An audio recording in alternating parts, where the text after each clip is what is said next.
Hello friends, PW किचनमध्ये तुमचं स्वागत आहे। आज आपण बनवत आहोत कारल्याची कुरकुरीत अशी भाजी किंवा कारल्याचे काप म्हटले तरी चालतील किंवा कारल्याचे चिप्स म्हटले तरी चालतील।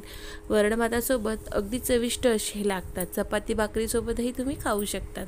अगदी छान अशी होणारी ही आणि अगदी स्वादिष्ट अशी होणारी ही भाजी आहे। सर्वप्रथम आपण कारले हे स्वच्छ धुवून घ्यायचे आहे। त्यानंतर याचे पातळ असे बारीक काप करायचे आहे आणि हे मिठाच्या पाण्यात टाकायचे आहेत आणि मिठाच्या पाण्यातून काढून हे असे थोडेसे कपड्यावर पसरवून घ्यायचे आणि त्याला वाळवून घ्यायचे आहे। नंतर तेलामध्ये कढईत गरम तेलामध्ये थोडे थोडे करून असे हे चिप्स आपल्याला तळून घ्यायचे आहे, फ्राय करून घ्यायचे आहे। तुम्ही बघू शकता अशा प्रकारे आपल्याला छान असे गोल्डन ब्राउन होईपर्यंत याला फ्राय करायचे आहे, जेणेकरून ते कुरकुरीत होतील आणि त्याचा कच्चापणा निघून जाईल। आता हे सगळे मी असे तळून घेतलेत।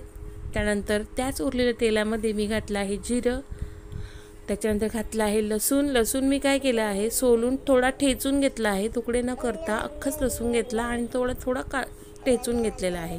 त्यानंतर तळून घेतलेले जे काप आहे ते याच्यामध्ये ॲड करायचे, आपल्याला छान परतून घ्यायचे आहे। आणि आता याच्यात आपल्याला घालायचे आहेत सुके मसाले, जसं की थोडंसं चिमूटभर हळद, लाल तिखट, थोडासा मसाला आणि तुम्हाला जर आमचूर पावडर घालायची तुम्ही घालू शकतात, पण मी स्किप केली आहे। तर आता हे मिक्स करायचं आणि गॅस बंद करायचा। तयार आहे आपली कुरकुरीत असे छान चविष्ट लागणारे कारले। नक्की करून बघा आणि रेसिपी आवडली असेल तर लाईक, कमेंट, शेअर, सबस्क्राईब करायला विसरू नका। पुन्हा भेटू पुढच्या रेसिपी।